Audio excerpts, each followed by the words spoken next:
माफी मांगो, माफी मांगो, माफी मांगो, विश्वकर्मा माफी मांगो।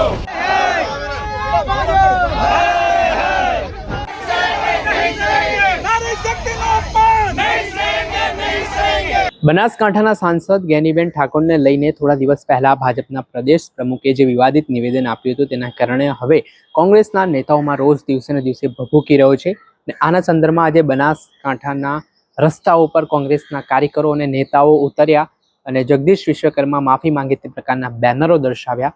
ત્યારે કેવી સ્થિતિ નિર્માણ પામી વિગતે વાત કરી। વૈષ્ણવજન તો તેને કહીએ જે પીડ પરાઈ જાનાને રે। દર્શક મિત્રો, નવજીવન ન્યૂઝમાં આપનું સ્વાગત છે। હું છું ફૈઝાન। વાત કરીએ તો બનાસકાંઠામાં થોડાક દિવસ પહેલા ભારતીય જનતા પાર્ટીના વિજય ઉત્સવ કાર્યક્રમ દરમિયાન ભાજપના પ્રદેશ પ્રમુખ જગદીશ વિશ્વકર્મા દ્વારા એક નિવેદન આપવામાં આવ્યું અને આ નિવેદન સાંસદ જ્ઞાનીબેન ઠાકોરને લઈને હતું।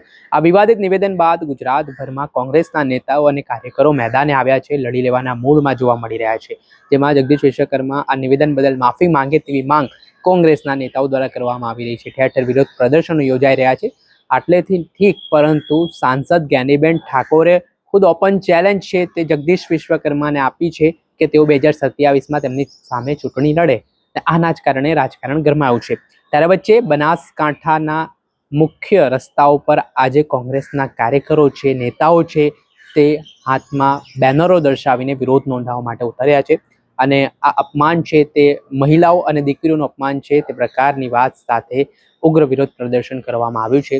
બનાસકાંઠાના રસ્તાઓથી લઈને બનાસકાંઠા કલેક્ટર કચેરી સુધી આજે કોંગ્રેસના નેતાઓ દ્વારા એક વિશાળ રેલી કાઢવામાં આવી, જેમાં પોતાનો આક્રોશ પ્રદર્શિત કરવામાં આવ્યો। જેમાં જે રીતે અલગ અલગ બેનરો છે તે કોંગ્રેસના નેતાઓ અને કાર્યકરો છે તે દર્શાવી રહ્યા છે કે 2027માં ચૂંટણી લડવા માટે જગદીશ વિશ્વકર્મા બનાસકાંઠા આવે, જગદીશ વિશ્વકર્મા માફી માંગે તેવા અલગ અલગ બેનરો છે તે મહિલાઓ દ્વારા પણ દર્શાવવામાં આવ્યા છે, વિરોધ નોંધવામાં આવ્યો છે। પહેલા એક નજર કરી લો આ વિરોધની।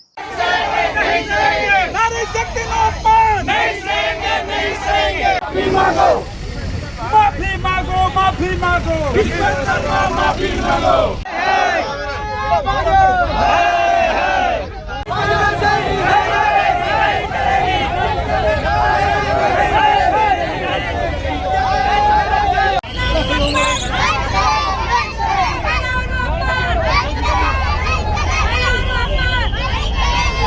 જે રીતે આપ દ્રશ્યમાં જોઈ શકો છો કે હાલ જે પરિસ્થિતિ નિર્માણ પામી છે, મોટી સંખ્યામાં કોંગ્રેસના કાર્યકરો અને નેતાઓ દ્વારા આ વિરોધ નોંધાવવાની શરૂઆત કરી છે। જેમાં બનાસકાંઠાના જિલ્લા પ્રમુખ ગુલાબસિંહ રાજપૂત સાથે જ દિયોદરના પૂર્વ ધારાસભ્ય શિવા ભુરા સહિતના તમામ જે કોંગ્રેસના અગ્રણીઓ છે તેમણે ભારે વિરોધ નોંધાવ્યો છે અને આ મામલે જિલ્લા કલેક્ટરને આવેદનપત્ર પણ પાઠવવામાં આવશે। દર્શક મિત્રો, આવા જ વિડીયો જોવા માટે નવજીવન ન્યૂઝ જોતા રહો।